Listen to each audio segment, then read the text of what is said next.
So, do you want me to? Are you going to start I and got then it. you intro it? Yeah. Yeah. Welcome, guys. I'm, of course, Right Mike. You can find me on Twitter at Debate Right Mike, and I'm here today with Left Mike at Debate Left Mike. How you feeling today, brother? Feeling pretty good. I know you're excited. You got a little bounce in your step today I for do. today's episode. Almost literally. A little. Yeah, almost literally. So yeah, you guys, you can find us on the web, leftmike.rightmike.com, Facebook, YouTube, the Left Mike Right Mike Show. So subscribe, give that button a click if you would. And with that, I think we'll jump into it. Tax policy is the topic. Mike is in the spotlight. So take it away. Let's kick us off. So, I think a really, really, really fair and amazing tax plan that would benefit the middle class immensely. I want to propose a $100,000 tax exemption for all Americans. So if you make $10 million, you also get your first 100,000 tax free. If you make 50,000, every dollar is tax free. If you make 100,000, every dollar is tax free. We would eliminate a vast majority of the IRS and most of our existing tax laws because most Americans wouldn't even need to file a tax return because a couple filing jointly, that's a $200,000 exemption. So I think that system would dramatically benefit the middle class versus our current system. And I can't really see why anyone would be opposed to it. Perfect.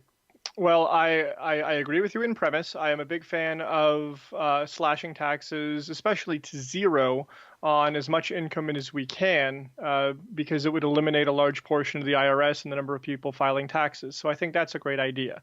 However, I am skeptical that your plan is a little bit too aggressive, that it will leave us with massive budgetary deficits. And you and I are absolutely going to butt heads in approximately 11 minutes on estate tax. So I look forward to that. But I think taxation should be simplified. I think it should be fair. And I think that upper income tax earners should be taxed relatively heavily. And we'll get to why later. So we're start talking about taxation and higher taxes for higher income amounts, the progressive tax system that we have. The relationship between the tax rates and tax revenue is what's called the Laffer curve. So estimates I've seen from that range from 30% to 70%. So that's the area where you're going to maximize tax revenue. We don't know exactly where it is. There's different theories. But there reaches a point where the higher tax rate is not going to bring you more tax revenue. If you tax somebody high enough, they have every incentive in the world to start looking for tax loopholes. Maybe you can hire an accountant and pay them $250,000 and they're going to save you $1 million. Well, that's a gold mine, but that's $1 million in lost tax revenue based on the tax system. So it's not as simple as raise taxes go up. There is a balance that we have to strike. And since we want to be careful with it, I think we really need to go towards the lower end of that spectrum. So I really don't want to see taxes higher than about 30%. Just because of the Laffer curve, I think we'll maximize revenue there, and also we're not just taxing people for the sake of taxing let me press you on that. So you deal with the Laffer curve, and for those listening that are not as familiar, so basically what the Laffer curve is studying and measuring is the optimum amount of tax. So much like supply and demand and how price affects something, the higher the price goes up is great, so long as people are buying it, but at some point it gets so expensive and you actually make less money. So Laffer curve is the same principles applied to taxation. You yourself admit that the optimal point is between 30 and 70%. I will agree with that.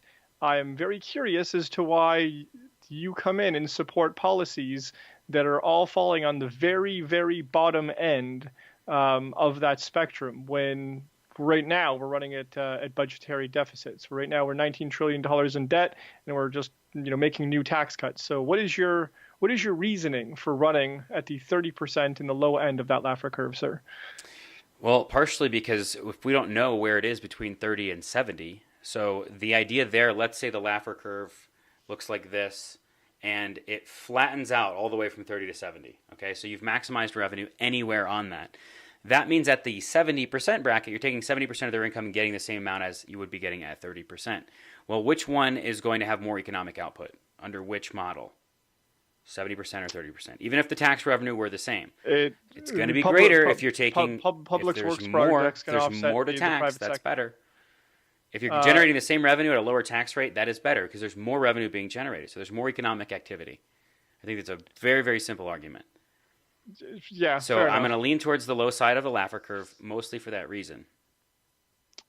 Okay, fair enough. I don't agree. I think that some of the times in this country has seen its greatest prosperity, we've had tax rates that were even above where the Laffer curve would be, and I'm aware that Marginal. the tax codes, yeah, the tax codes were written in such a way that the effective tax rate was usually not that high.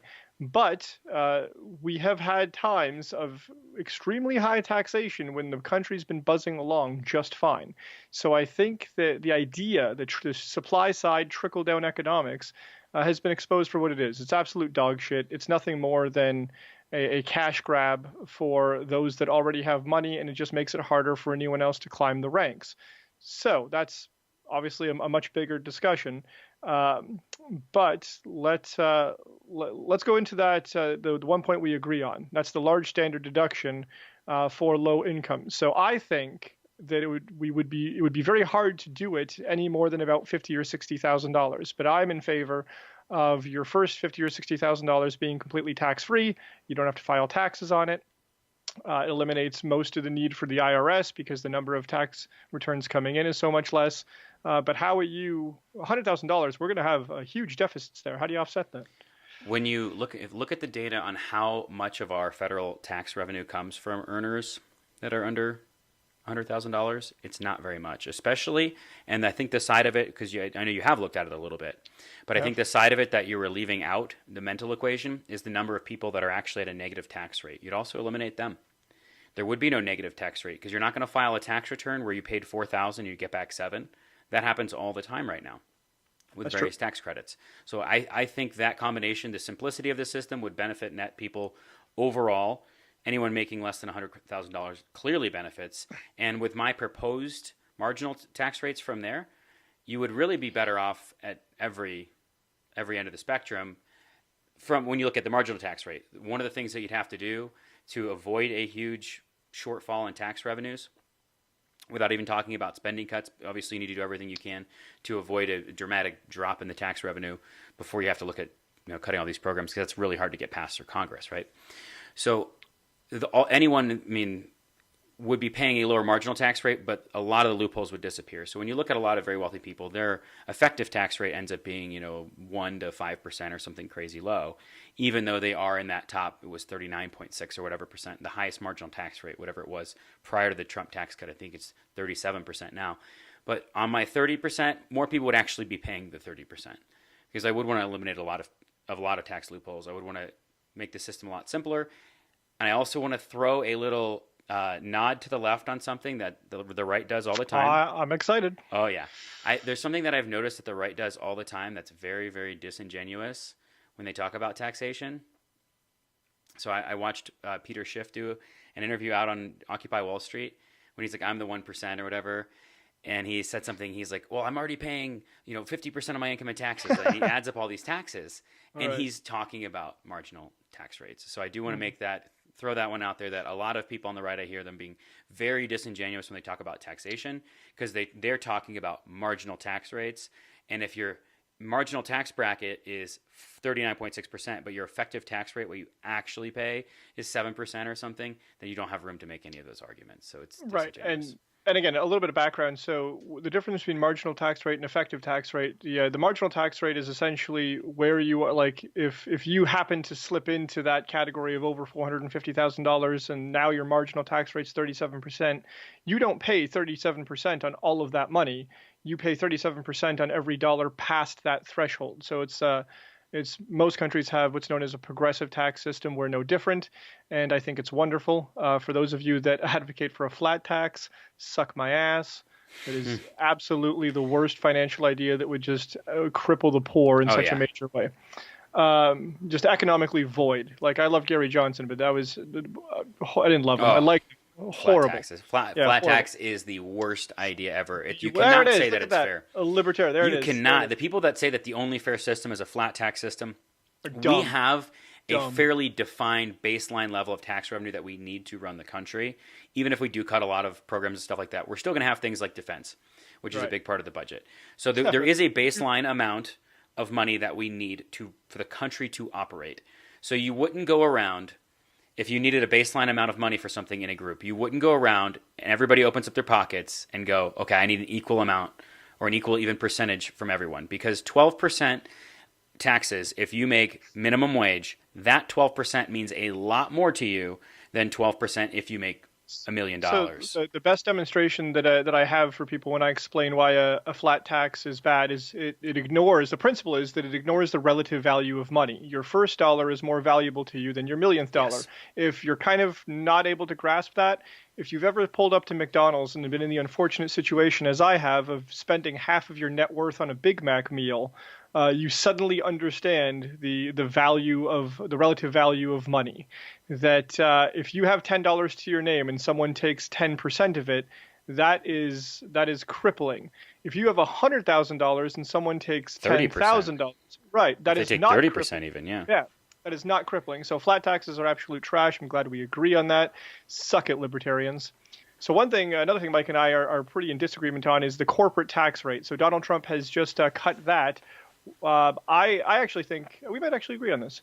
I think corporate tax should be almost no different than income tax. I think that there'd be more tiers, more progressive tiers. The higher you go, which means it's easier for small businesses and more severe for large corporations.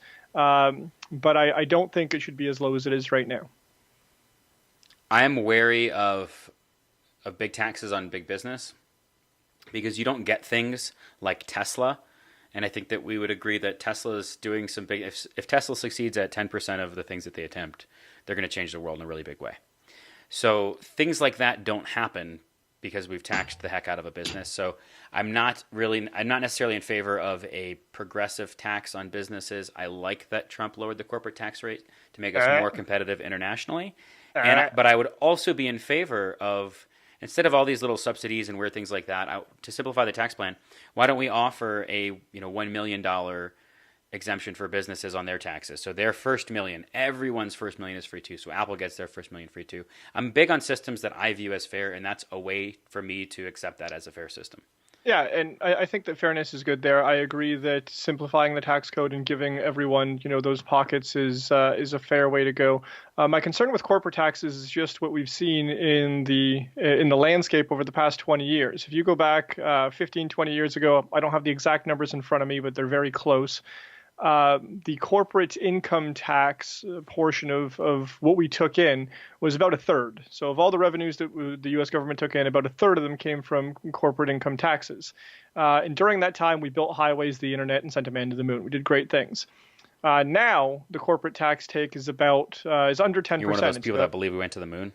9%. Yeah. Yeah, one of those crazy. I know I was probably just Arizona, and John McCain was probably holding the camera. George Soros is poisoning the water. Legend. But now the corporate tax take is less than 9%. So, that means individuals have to make up the gap. And I think that's where I greatly fault cuts to corporate taxes. I could see a concern there for sure, but I'd have to look at the data to see, are we just spending a lot more money and taking it from more people? I'm also, in general, a fan of really looking at the spending side, but that's a totally different conversation. It's a lot harder to get anyone to agree. I don't think anyone's ever successfully run on cutting government spending or reducing government programs in the history of time. I think conservatives claim to do that, and then they don't. Fiscally responsible. No, they don't run on cutting programs. They don't run on. We need to get rid of this program. It's really bad because there's too many people. Medicare, Medicaid. Paul Ryan, poster boy, loves it. When did Paul Ryan get elected for president? Not as president, but the guy's running the house like a sweatshop. It's nice. He's third in line, isn't he? Right? Speaker. Yeah. Third in line. Yeah. Yeah. All right. So we got corporate tax. I think Ivanka's third in line. I think he's fourth. Or is it Jared Kushner? I can't tell. So, just off the cuff, real quick here, interlude. How do you feel about this? That families just sitting. I'm not down with nepotism. Okay. Not down with it. So speaking against sounds it. Sounds like nepotism to me. Not a fan. I like it. All right, support it. All right, estate tax. Tell me why you think that's the thing. I'm gonna cut you for this one. I'm so ready. Go for it. Oh, this is insane. Okay. So taxation is already completely out of control. You get a job, you pay FICA and federal income tax. Yep. Your company pays payroll taxes on you. You keep a little bit of what you make. You keep 60, 70% of it or whatever. You put some of that in savings. And then even if inflation outstrips your savings account, what do you have to do? Pay taxes on the inflation, on the money that you lost, basically. It is insane. Okay. Then you go out and you want to buy something, and they are going to charge you sales tax, right? So Yeah. you're going to pay sales tax on that item. They're going to have an employee behind the counter. They're paying payroll taxes on that employee's income. They're going to pay income tax on the money they make selling you the thing. We're getting taxed every, like literally at every turn. It's like there's just someone reaching into one of your pockets. It's just like you're getting mugged on your entire way home. It is completely insane. So the fact that if you somehow accumulate some wealth after all of that, and you've paid taxes on this money, Somehow. like you have this money that you've earned this after happened. taxes, and you've paid interest, taxes on the interest and all that your whole life, then that money, the government has some right to take a chunk of that when you die. That's insane to me. Yeah, that's correct. So the big argument I hear is, I've already been taxed on that money. Well, here's the fun thing, Mike. You can't tax a dead person, right? So we're not taxing the dead person. We're taxing the living person that is taking that money, right? They are coming into that money, and that's who's paying taxes on it. Here is my question for you.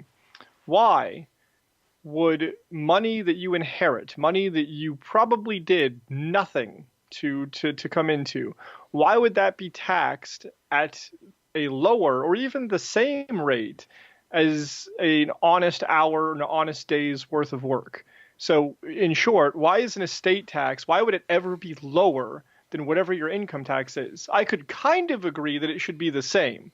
I could kind of get by with, okay, well, we're going to tax it like it's regular income. I cannot get by with the idea that, oh yeah, your grandpappy died, and you're going to come into this money and not pay taxes on it. What a shock, a liberal that doesn't understand the facts behind their argument. So disgusting. Oh, I'm so ready. Okay, I'm excited. So you're a big fan of the death tax. The government has a right to take. Fan. So big fan this of the is death only tax. on estates over $5 million. So let's keep that in mind, right? This is for mega wealth. All right. So mega wealth. If you worked your entire life and retire, $5 million is not mega wealth. Anyway. So, for you, in your mind, inheritance money that comes to you because you didn't work for it, that's taxable income in your eyes. And absolutely. I don't think it's a terrible argument. I just think that a couple of things that you said are completely not true. And yes, there is over a $5 million exemption. It might even that's huge, right? If you get $5 million from your grandpappy. Okay, so you're not talking about only cash taxable. Okay, so I understand. Let's say your family has a farm that's been in the family for 200 years, and then that farm is owned free and clear. But to transfer that farm to the children, you have to pay 40% tax on it, on the value. Where do you get that for? Oh, now we have to sell the farm. We have to sell the family farm because the government wants a piece of the money because grandpappy died. That is insane. If I give you one property exemption, then will you come along with the income? No, hold on. If your issue is just with the rate that they're stealing your money at, the estate tax peaks out at 40%. So that's higher than any marginal income tax already.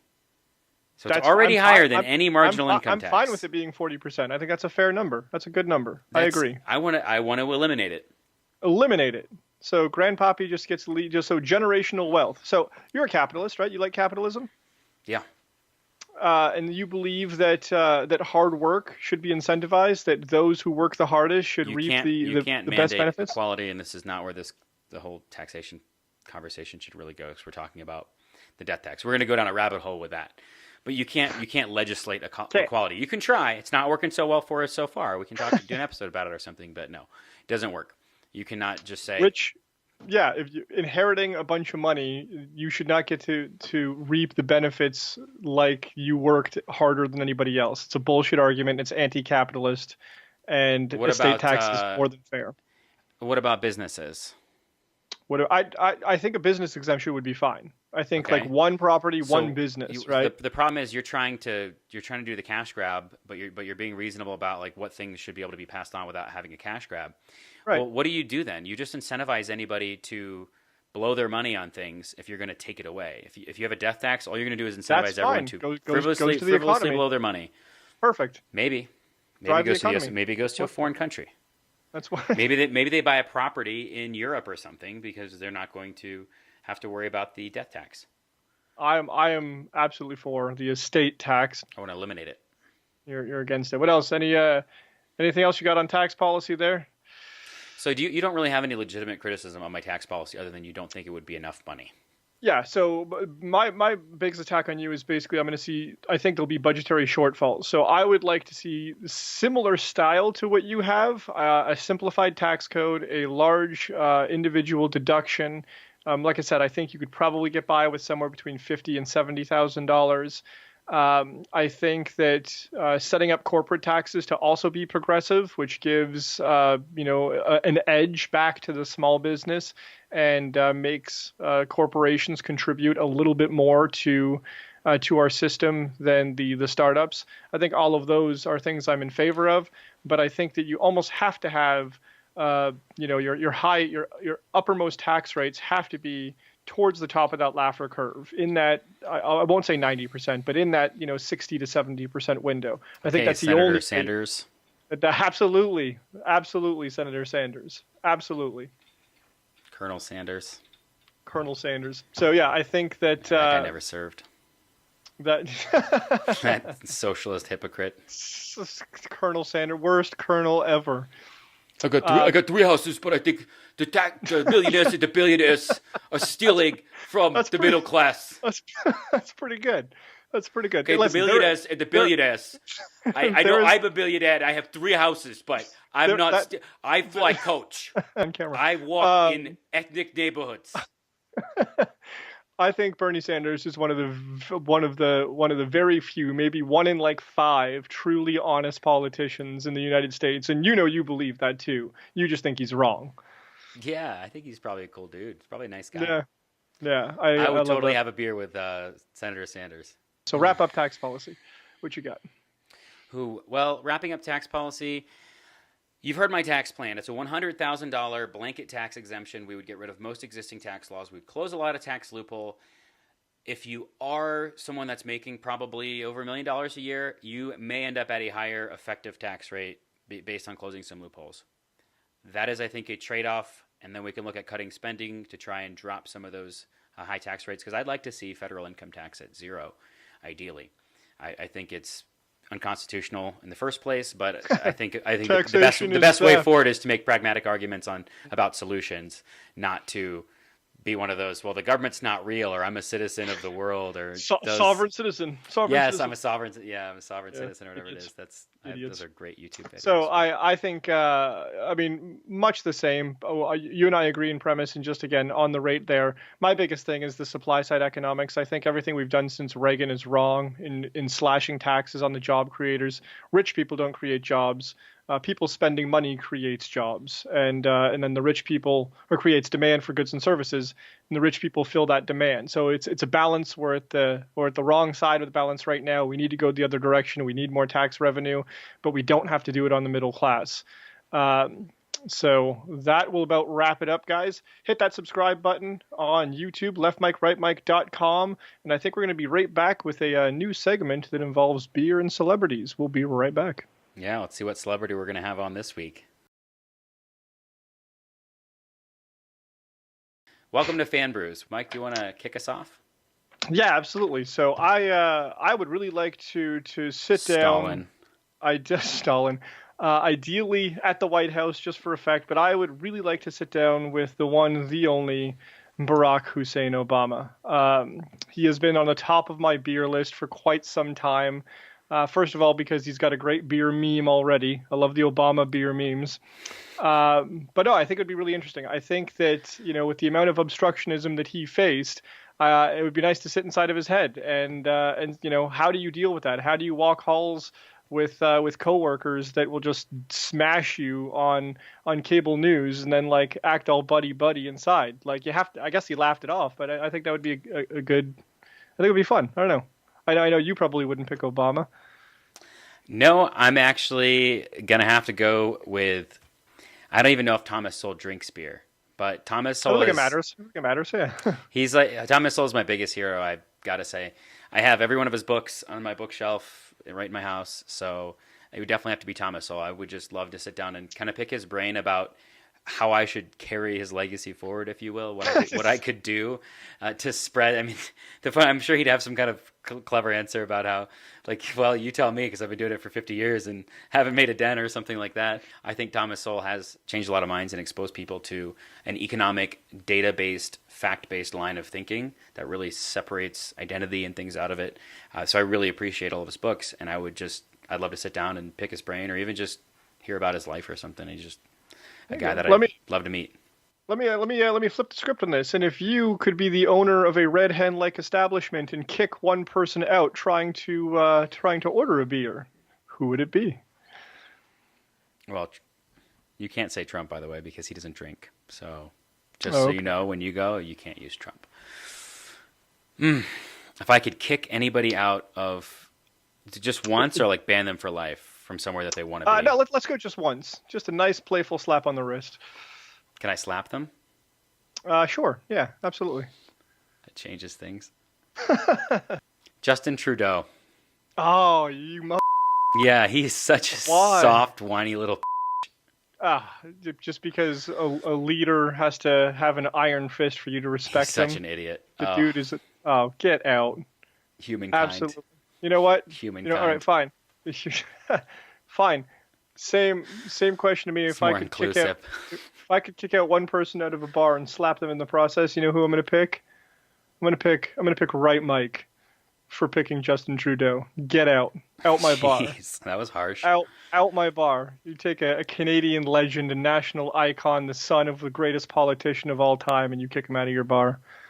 Absolutely unacceptable, despicable behavior. Well, we'll see you next week where we're talking about sex change operations with video. Have a good one, guys.